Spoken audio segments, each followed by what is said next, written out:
Hi everybody, we're going to test for diastasis recti. So come down and onto your backs now. We're going to find a nice placement of the spine. Make sure you've got no lift going on here. I'm going to roll my top up so that you can see exactly what I'm doing here.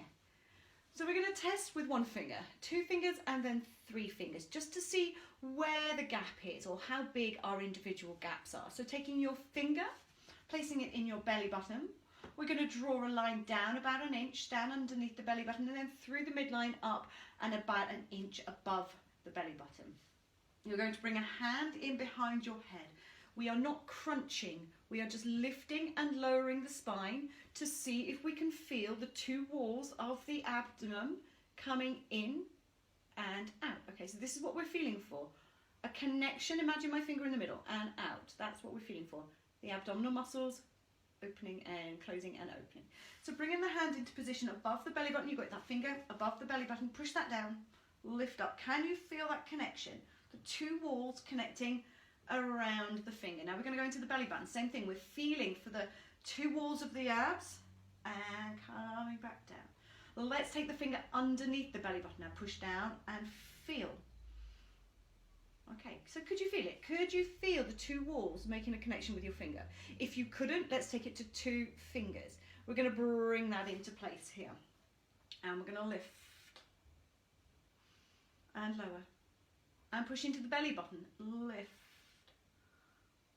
lower. And take it an inch below the belly button. Lift and lower. Fantastic. Now if you could feel the walls coming in, if you could feel that connection at two fingers or one finger, you're doing great. You're in a really good place with your postnatal recovery, with your abdominal separation recovery. You still have to be mindful about the way that you work, but we wouldn't be too concerned. And it's always worth coming back and checking every couple of weeks, just come back and see whether that separation has kind of come in a little bit.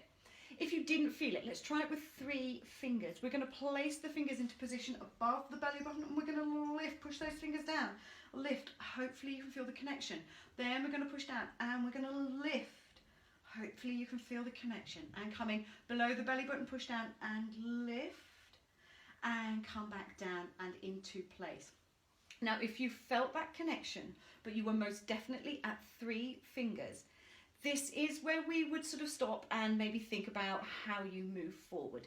If you are able to reach out to a specialist physiotherapist or a health professional online, I really would recommend that you try and do that, because you may just need to take a little bit more advice on how to support yourself with that separation. But I have two little exercises that I'm going to show you here that everybody can do to help aid their recovery. The first one is a very simple abdominal engagement exercise. We're going to take our fingers and our thumbs into a diamond and we're going to place the thumb above the fingers and the fingertips facing down towards the pelvis, towards the pubic area. Release your shoulders, release the elbows to the floor.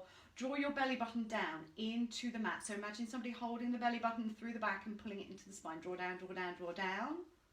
And now let there be a release. And let it go, just let it go, let it go, let it go. And let's try that again. Draw the belly down and let it go. Visualize somebody with their finger and thumb on the back of your belly button, pulling it down to the floor. Let's go again. Draw down and release. We'll try one more, shall we? Draw the belly down, just finding that connection. You should feel movement away from the fingers and release. Okay, so that's one thing you can absolutely do, just that practice of engaging the core muscles in the right way. Then you can add on a little bit of pelvic tilt here. So we're going to tuck those tummy muscles down, so pull the belly button down, draw down, and take a small tilt of the pelvis. And return back into position. And go again, just a small tilt of the pelvis. And back and into position. Two more, draw the belly down, away from the hands, and back into position. And again, and back. Okay, as we rest here, I'm going to talk to you about doming tummies. So when we do get into classes and we start working a little more progressively into the core muscles, something can happen called the dome. It's when the tummy hardens and pushes up to the ceiling. We are going to constantly work against that by that draw down.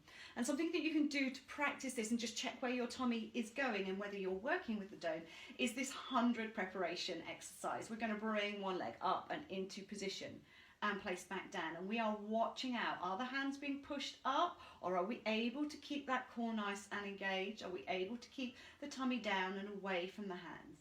So draw the belly button down, and let's just bring those legs into placement. So again, if you feel ready for it, if you feel strong enough and ready for it, this is something that you can practice every day.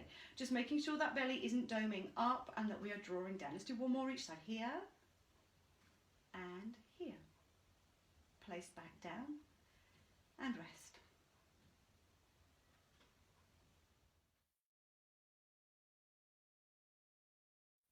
Okay, so now I'm going to talk you through a few modifications that you might want to take if you are concerned about diastasis recti, but you want to continue to exercise. Here are a few little modifications that you might want to take.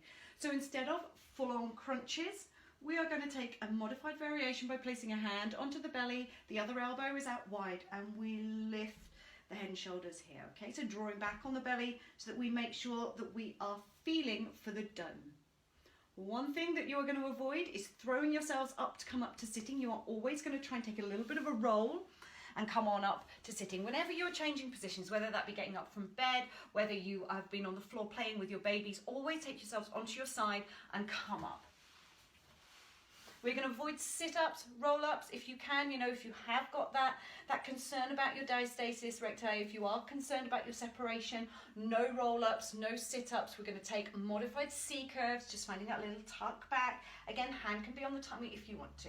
And a modified tuck back and up tall. Okay, so we're still working into the core. We're just not going down too far. We're not putting too much pressure into those abdominal muscles. Sitting tall and drawing back.